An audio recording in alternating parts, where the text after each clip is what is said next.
depending on where you're joining in from. My name is Fumilola, and I am the product marketing manager on the Curacell Group products. And today with me, I have Olabinjo Adeniran. So our event today is How We Scaled. This is the second edition of How We Scaled. We're focusing today on how to grow your talent base or your client base, excuse me. So today we're just focusing on tips and actionable hacks when it comes to growth and growing startups. So hi Olabinjo. Hi, how's it going? Yeah, it's going good. How are you? Fine, thank you. Good afternoon, everyone. Alrighty. Hi, good afternoon.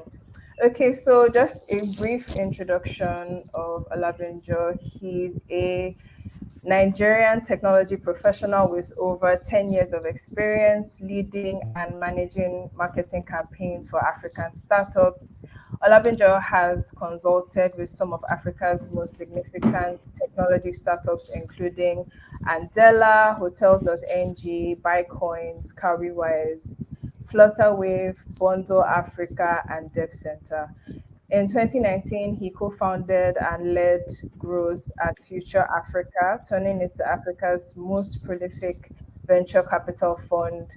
The firm is notably known for its angel investor community. The Future Africa Collective, which invests alongside Future Africa, and by his exit from the firm in February 2022, it had invested $6 million in over 60 startups. So we're pretty excited to have Olabinjo on with us today. A brief introduction of Curacell Grow as well, in case you don't know what Curacell Grow is. It's an embedded insurance product by Curacell that basically helps you access and distribute insurance on your digital platforms, which in turn helps you increase revenue and customer loyalty. If you're not exactly sure what Curacell Grow does or what we do at Curacell, I will be sending in a guide for startups after this call. As far as you're registered, you'll get a guide that basically just lets you know what we do and what we're about at Curacell. Okay, Olabinjo, let's get straight into it. So I think we can start off with our first question. So basically, what does growth mean to you? I think the most important thing in growth is focusing on customer acquisition that drives revenue. I think that's like the core thing. So customer Yeah. or client acquisition that drives revenue. Okay. Okay. That's pretty simple and straightforward. Yes. So Yes. what are I will some keep of it that the simple. yeah. So what are some of the metrics that define growth for a startup? I think it really depends on the space the startup is in. But there are clearly metrics that cut across. And the first is the number of customers that the startup is actually getting in terms of signups, in terms of leads, and then following up from that, the number of customers that are paying for this service or product, and then going deeper into that, the number of customers that are recurringly paying. That means they're paying every month or they're paying every year, right? Those three metrics are super, super key, and startups are often hinged on those three numbers, right? Which is how fast are customers coming into this product? The first thing. The second thing is how many people are paying for this product, and the third thing is how often are they paying for this product? Okay, okay, that makes a lot of sense. So I think we'll go a bit deeper into the three things that you just mentioned as we go Yeah. along. Yeah, so just so if anyone's joining this call and maybe they're a new founder, so let's focus on growth in the first year. Yeah. So if a startup comes to you for advice on three main things they should focus on in the first year of their business, what three things do you think they should narrow down on? Yeah, I think the first thing I would do, or I think founders should do, is really define who the customer is, to be able to pinpoint a very important and necessary, a very important and a very important customer segment that thinks that the product is absolutely necessary and solves their problem. So I will focus on getting customers. Second thing I will focus on is collecting feedback, right? Because we often are building a little bit away from the market that wants to use products, right? So it's important to get feedback on products, on operations, on how things work, on features that customers want. And then the third thing is be able to synthesize that feedback and use it to improve products. So it can be something as simple as improving the onboarding flow because customers are complaining that it's taking too long to sign up, right? Or making it easier for folks to deposit money or to pay for certain features of the product. I think those are like the three most important things that any startup should focus on in the first year. Okay. So thanks for that. But let me try and narrow down on something that you mentioned. Yes. So you mentioned solving a problem. So sometimes, how do you focus on what problem to solve for? So sometimes you speak to startups, and then maybe they're focused on maybe too many things. Yeah. So in the beginning, especially when you don't have the data yet on what Yeah. exactly we should focus on, how do you determine, okay, this is the best problem to solve? Yeah, I think it's really important to do two things. One, to talk to customers, which we have mentioned.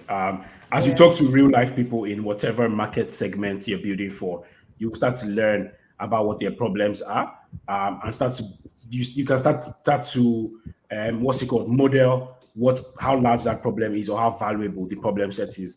For startups, because they're often growing fast and they're expected to grow large, they want to focus on whatever is the biggest problem that is scalable across multiple countries, right? In that market segment or industry, right? That's one way to do things.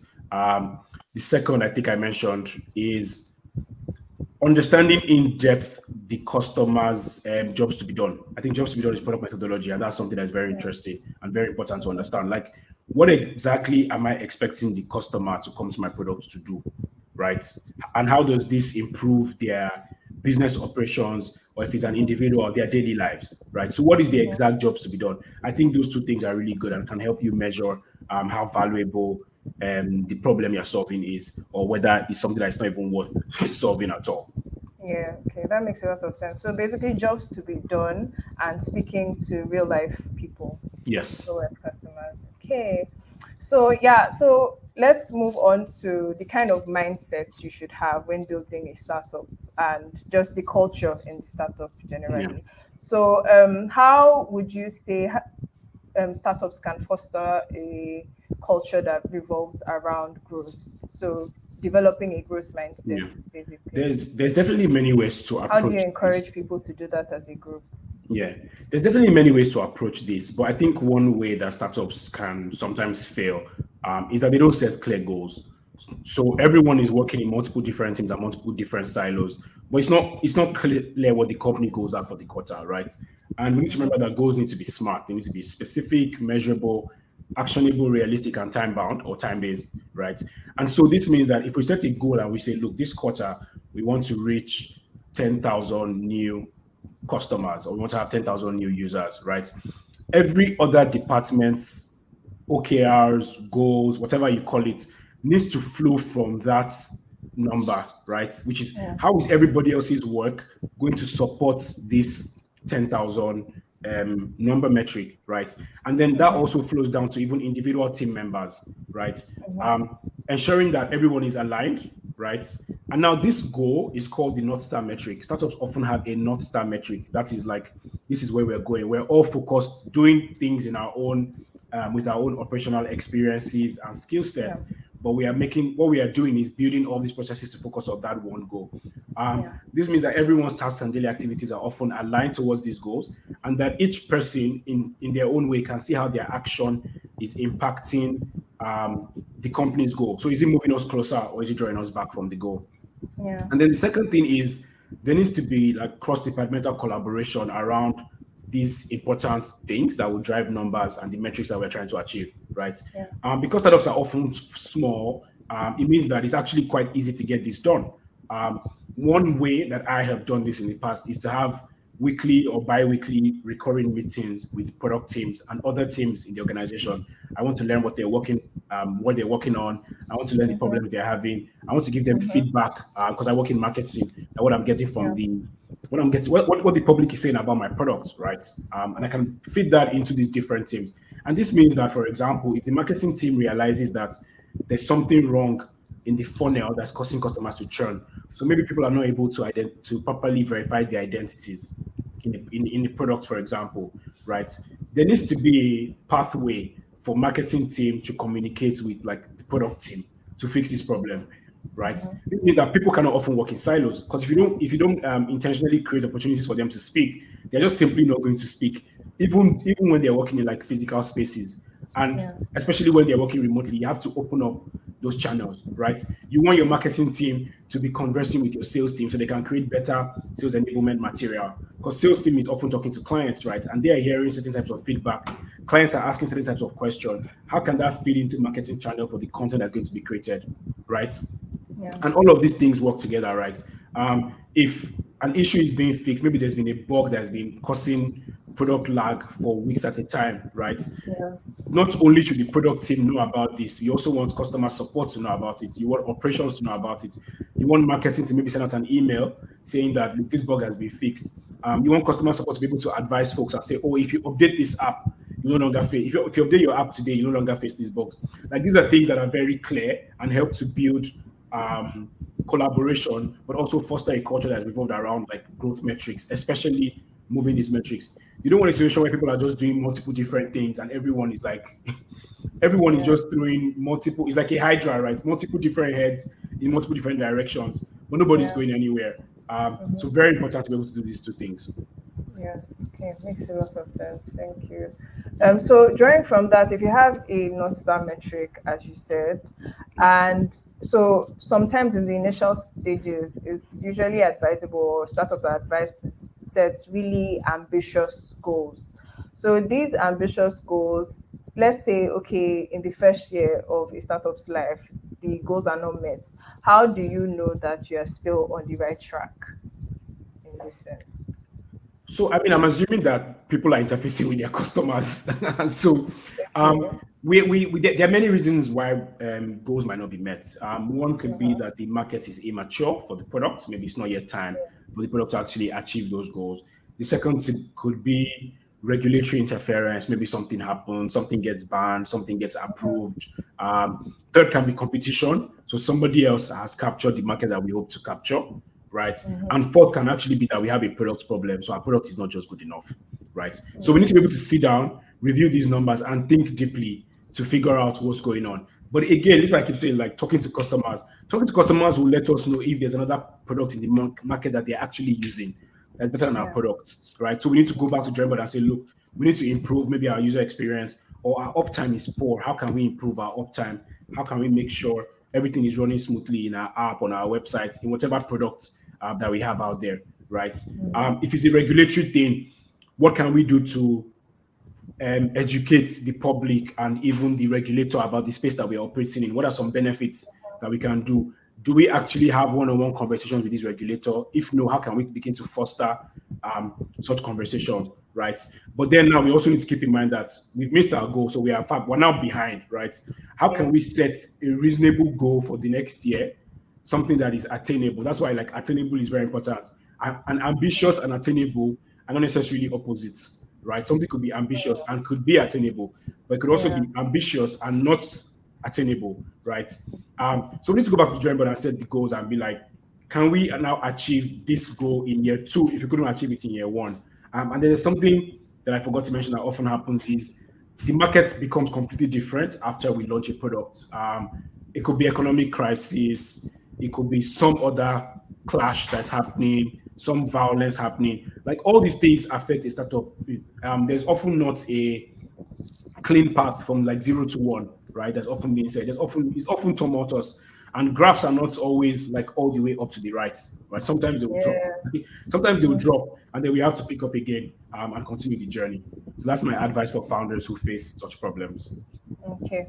Thank you so much. I may have another question drawing from that, but then let me just say a quick hello to everyone that is joining. If you're just joining now, we're still live with our guest, Olabinjo Adeniran, co-founder, Future Africa, and growth marketing leader.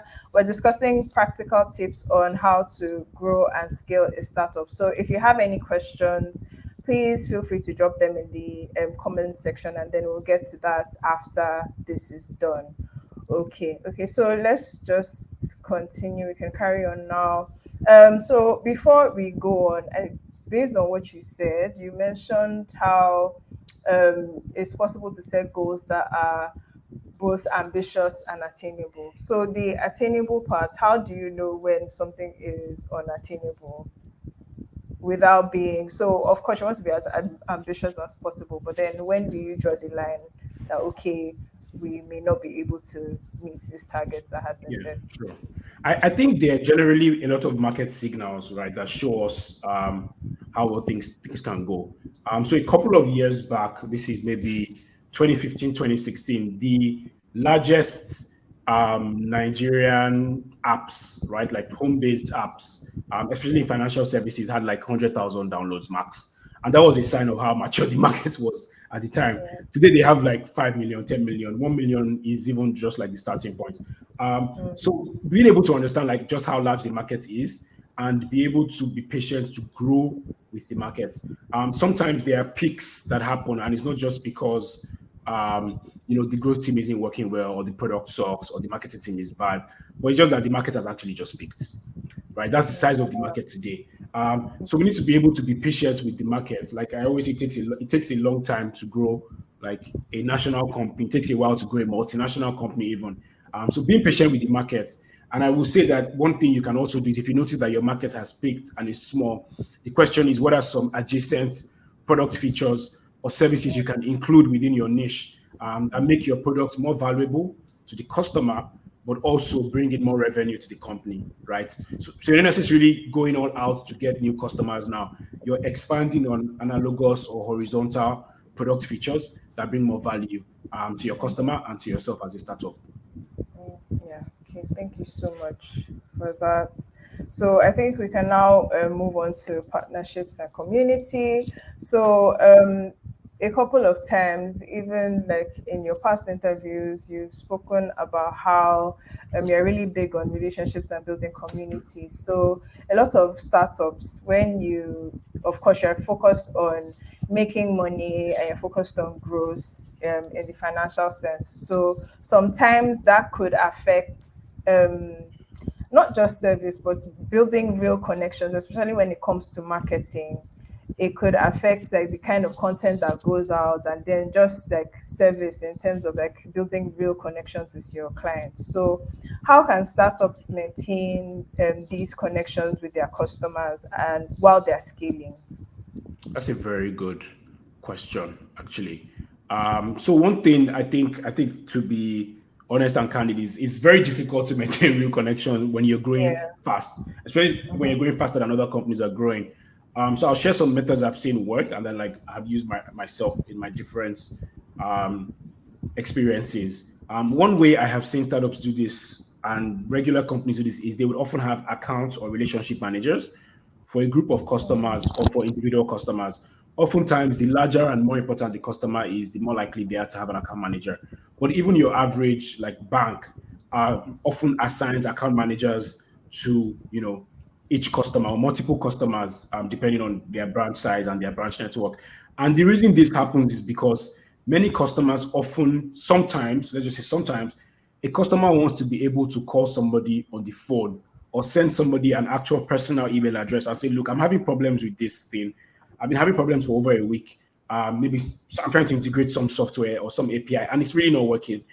Can we get on the call and figure this out? Right. Some other people would have, for the technical startup, they would have technical support engineers, which is this person is in a customer support role, but they are focused on engineering fixes that need to happen. So they would often get on a call with a client and be like, oh, yeah, this is why the API integration isn't working. You have to build it this way. And they're often very technical savvy folks who can code and debug and solve technical problems. So that's like two ways it can happen. I do realize it's very difficult to scale this. Yeah. Another way it can happen is to build community. There are many instances of companies that have built community engagements with their customers, and this can be from hosting events like this, hosting Yeah. physical events. Some startups would invite folks to come to their office to have a chat, right? So they can build one-on-one interactions. Others will host people in a an online community, so maybe like a Telegram group or a WhatsApp group And people in that WhatsApp group are often peers in the same industry or colleagues in the same industry, so they can bounce ideas off each other, they can ask questions, they can learn from each other, and the company is basically just facilitating, a method for everyone to grow and connect. Those things really go a long way, because what you want to be able to do is build affinity between the customer and your product, or the customer and the brand, right? You want the customer to be an advocate of the brand, and such things really go a long way. People can vouch for you because they know you. They've been to your office several times. They have a dedicated account manager. They know people who work in the company, and that just helps grow trust. Yeah, okay, makes a whole lot of sense. And then in terms of service, for instance, so what if, so let's just assume that a startup experiences really fast growth, and maybe you're still a team of 5, for instance, and maybe you've not been able to hire as fast as your startup has grown. Yeah. In terms of service, how do you still ensure that the service that people are getting is great, like at least in the interim before Yeah. maybe you hire relationship managers and the like? Yeah. So I think really, again, like all of my answers are like it depends. It depends on Okay. what's happening in your product. But the things that need to happen is because we're talking about tech startups, right? There needs to be like resilience and high uptime on the service. People should be able to at Yeah. least sign up and get things done at any time. So you want to be able to build technology that scales really well. And this is whether Yeah. you're using whatever architecture you're using, whether it's microservices or monolith architectures, they need to actually be able to scale really well to ensure that things don't break, right? Yeah. When there's a surge of users, right? The second other thing is being able to respond to customer complaints in good time, right? Providing excellent customer service, right? And this is whether the communication is polite or the communication is timely, right? And you can even do both depending on the space that you work in. Yeah. That's also super important. And the third thing I will say is being able to enabling people in the customer experience or customer support team to actually be able to solve problems, right? And this means you have to slow down a bit and build tools for them, right? So if this is a financial services app, for example, can they check the customer's history and activity? Can they cancel a subscription? Can they upgrade somebody that has paid for something but the money hasn't yet come in? Like, can they make these decisions, right? And if it's in like logistics, for example, can they track something that is in transit and say, oh, look, it was Yeah. supposed to go to the mainland, but it's actually on the island right now. And we're going to make sure it gets to the mainland by the end of today or by tomorrow morning. Yeah. Like, can they view all those things? And this requires a lot of obviously custom building, whether you're using customer.io or Intercom or whatever tool you're using, or Zendesk. You have to be able to build, that management capacity so folks can take action and improve the customer's experience. And those are things that really go a long way to build trust, right? That make you look like you're a very serious company that knows what Yeah. you're doing. Yeah. Okay. Makes sense. Alrighty, so we'll move on to lead generation. So sometimes, of course, a lot of times, businesses could accumulate leads that may not end up converting or engaging. Yeah. So from the start, what steps can startup take to ensure that lead generation aligns with eventual conversion? Yeah. So we actually talk about this in my book. There's a whole chapter on like improving B2B lead gen.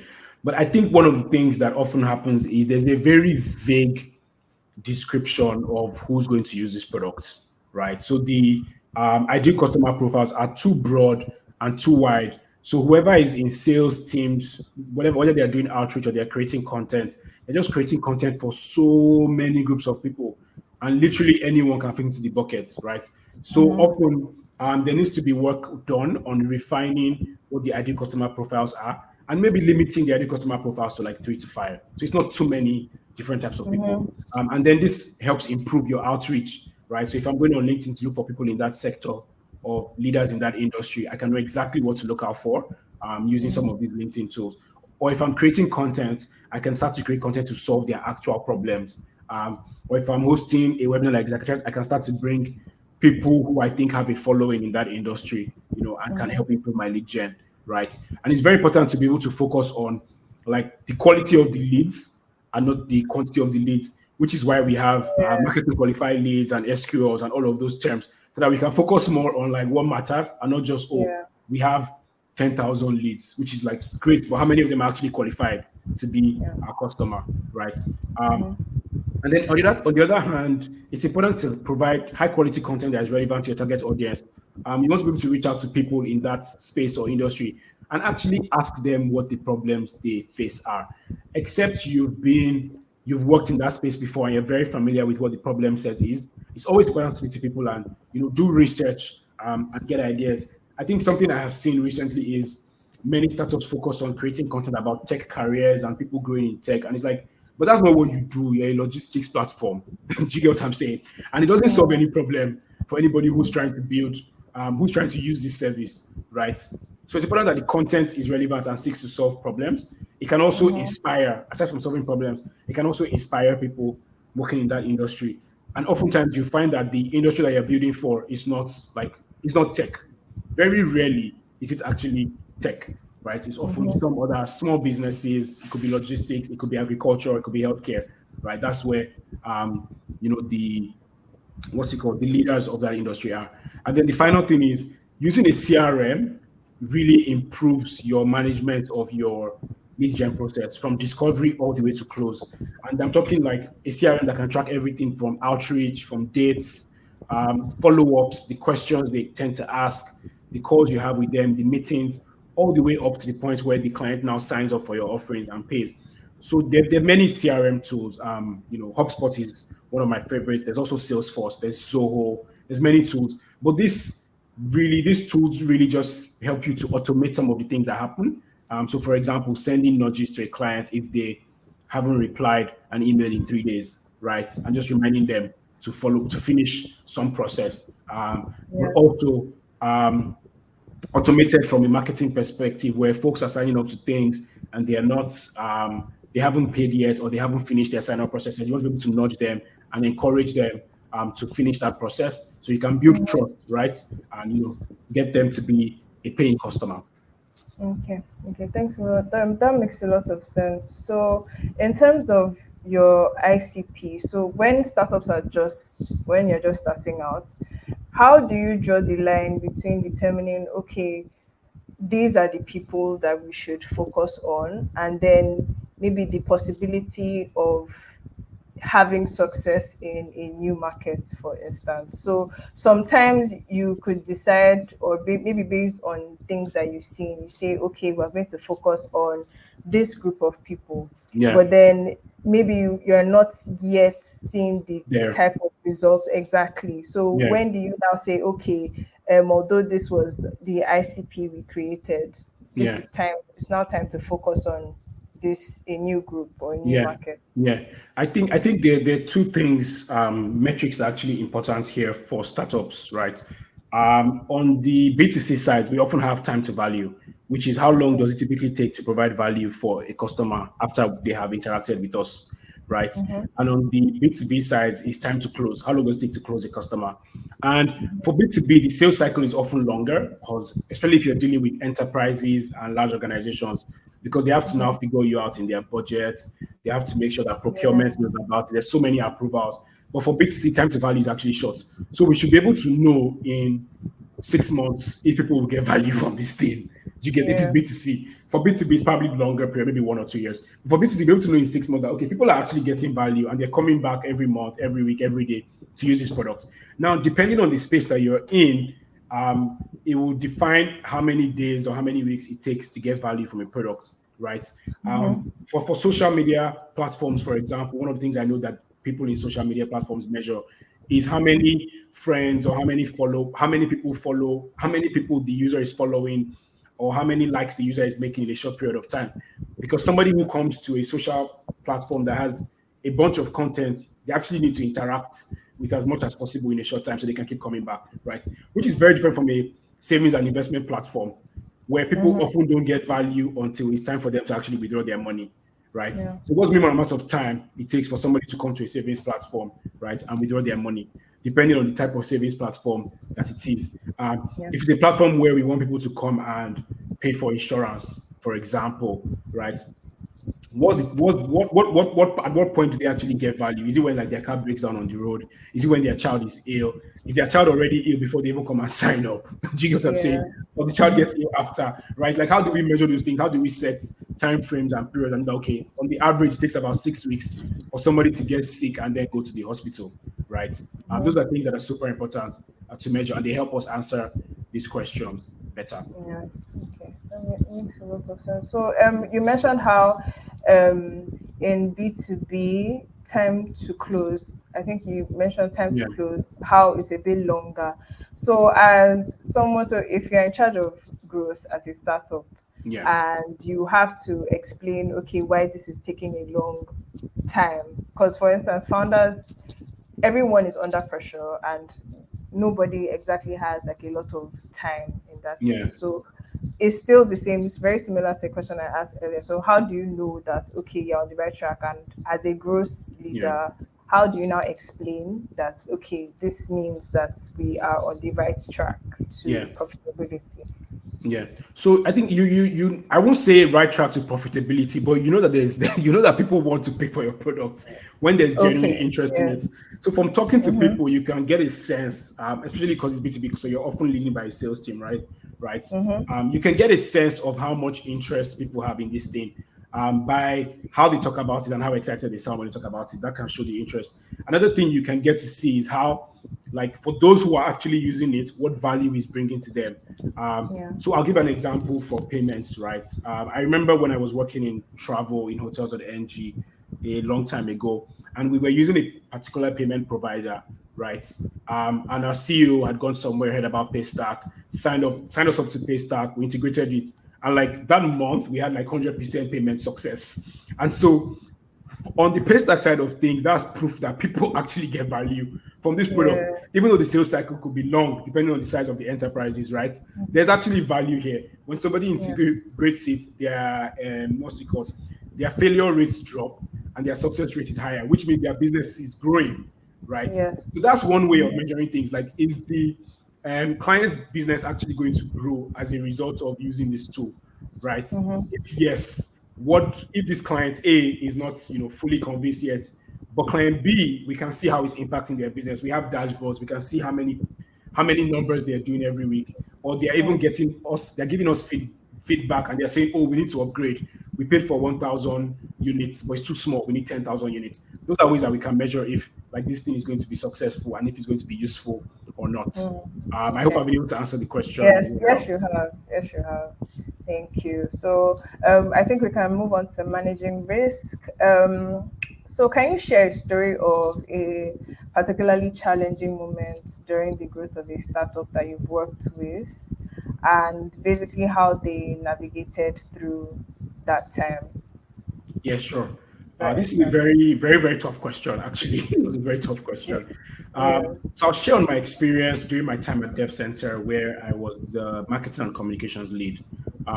So we have started out as a platform to connect software development talent who were working freelance to jobs, local jobs and global jobs. And we spent a bit of time, I think between 3 and 5 months, building an entire software suite that basically helped anybody go to, especially founders, go to our platform, describe what they want to build, filter through developers, and get matched to a developer or whatever talent to build this product, right? And so we had built this whole thing thinking that this is the holy grail software that's going to solve all this problem in this Is it? industry. Only to realize that when people eventually hired the developers, there was a massive communication lag, right? So whoever was hiring, whether it was an HR person, or it was a product manager, or it was a startup founder, or a CEO, or whatever they were, they would try to communicate to devs, but like devs wouldn't respond using the tool, or they would respond really, really late. Maybe they respond like 2 or 3 days late, right?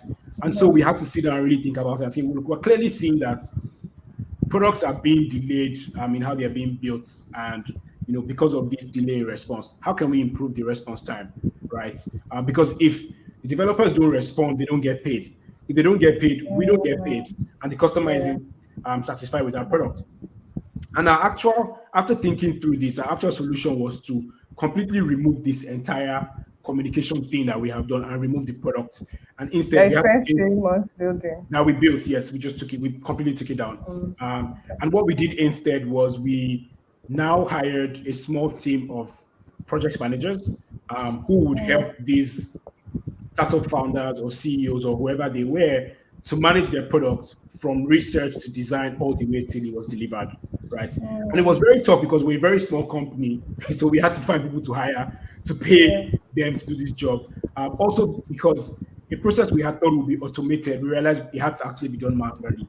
We needed to have people who could have one-on-one conversations with whatever dev teams, to call people, to follow up, to send email reminders, but to be able to have these one-on-one relationships between the founders or whoever was hiring and the dev team on the end. And so it also meant that it changed our entire philosophy of the talent we were bringing, because we had the impression that these guys were highly skilled people who would actually be very communicative.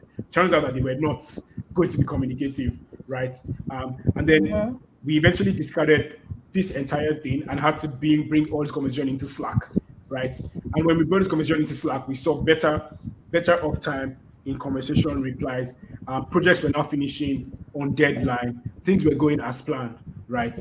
Just by making sure it was very tough to do because it was a very small company. There wasn't a lot of money, but it was something we had to do to be able to improve our own, revenue, but improve the experience for the customer. Yeah. Okay. Yeah. Okay. So I think in this sense, based on the answer that you just gave, how do you create a situation where um, you can pivot really fast when something isn't working? So, for instance, like if the founder, for instance, is the one who mainly calls the shots, etc. It's a small Yeah. team, and maybe you have to like run everything by etc. How do you get buy-in and just create a situation or a culture where if Yeah. something isn't working, you can pivot really fast? I think that the only way to do this is to be transparent with the entire team. So it was very clear to everybody on the team because we're small team, but was also quite transparent. It was very clear that we had spent time building this thing, and although we worked really hard to build it, it wasn't working. It was obvious. There was nothing to sugarcoat, right? It's like this Yeah, thing is not working. People don't want to use this tool. yeah, We had integrated several different APIs, paid for other things. It was obvious that people were not using this thing, so we had to scale back very fast. And I think one of the good things about startups is that you can always pivot, right? The opportunity is there because you're not a very large company. There's not so many mechanics. There shouldn't be so many mechanics involved when it's time to change paths or change your product roadmap, right? It should be as simple yeah, as possible, right? If you're too bloated too fast, then it becomes difficult to change the mechanics. But the good thing yes, about being small and nimble, especially in early stages, is that you can keep trying multiple things until you find what really fits the market, right? When you hit product market fit, and that's what like it is basically finding the thing that would work to be able to help you now scale all of your processes. So yeah, that's just really it. I think just being transparent and telling people like this thing, we try this thing, money's not coming in. yeah, if we don't make money, we're going to die. yeah. So So yeah. it's pretty simple, pretty straightforward. Okay. Alrighty, so I think we can now move on to our last question. So, if you have any questions, if you're tuned in and you have any questions, please don't forget to drop them in the chat. Um, so yes, we can ask the last question. So this is about your growth handbook.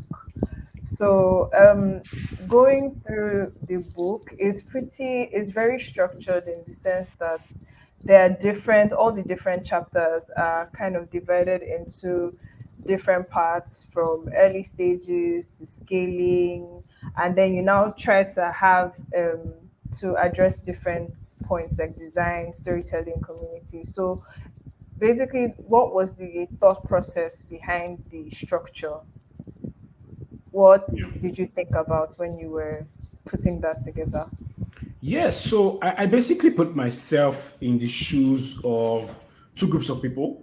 One is founders who wanted to get started in building fintech startups but didn't know like how to get customers. So they're probably very good at building product. They had the product thesis, they knew what size the market was, but they needed to get customers and maybe they don't have a lot of experience doing that. The second is people who work in growth marketing and sales teams, and we're kind of struggling to push the needle, right? Whether they were just starting out and they needed to learn from others, or they had done this for a while, Yeah. but things aren't working well, and they wanted to be able to solve some challenges. So doing that basically helps me build a cadence, which is why we go from like early stage all the way to, we talk about early stage, start from early stage, we talk about branding, we go to content, we go to community, we talk about how to operate in a competitive market if the market is competitive. We talk about scaling marketing processes. We talk about going global when you often have to, go beyond the African market. And then we now talk about product and design and some operations in between.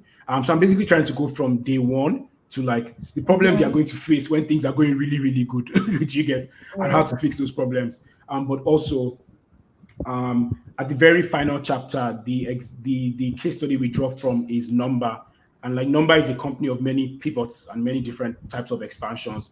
And they started out doing an AI chatbot to help folks transfer money in like Facebook Messenger. Then they became an agent network, and now they're building like a completely different all-in-one suite for small businesses and small business type of merchants, right? But being able to take that example and showing how like they started out doing one thing and had one idea, saw that it wasn't really working well, tried a second idea. This one was not working well, but they still realized that the market was actually much larger than that. And so, what were their thought processes like? How have they evolved products from a very small thing, which is transferring money, to building something completely different, which is an agent network, cash in, cash out, withdrawal, sending money, all kinds of operations, and then building an SME tool, which is now all kinds of things, including giving out credits to those SMEs. Like just being able to learn about their thought process and what their product roadmap is like for the future. I thought that was that was a very important example to look to. In some of the other pieces, we talk about CUDA, for example, and really focus on two things from CUDA, which is its design culture and what exactly they're looking for when they're building out their banking app, right? And the lead designer there has spoken to us about how they like to duplicate things that they see in everyday apps like social apps and like document apps, right? So sending money on CUDA can sometimes feel like you're chatting with a friend, even though you're not chatting. Creating a receipt is very easy to do, right? You can just create an image. You can even take a screenshot and send to somebody. So those are kind of things I think I wanted people to be able to see and learn from. Look at real life examples, but also learn from like the principles behind, the success. Okay. Yes. So thank you so much for that. So for anyone who is interested in the book after this is over, we'll be putting the link to get the book in the chat. We haven't forgotten about our giveaway. So if you're interested in a free copy of the book, please just state why you'd like a copy in the comments, and then we'll announce the winner next week, Tuesday. Okay, so I think that's all. We don't have any, we have a few comments, but no questions in the chat. So, yes, I think that's it for today. Thank you Thank you so so much. much, Olabinjo. I learned a lot, and I Thank you for know having me. everyone that joined in, yes, as a startup founder or works in a startup has learned a lot today. Thank you so much. So, thanks to everyone for joining in. Thank you so much. See you soon at our next event. Cheers. Have a wonderful Bye. weekend. Bye. Cheers. Bye.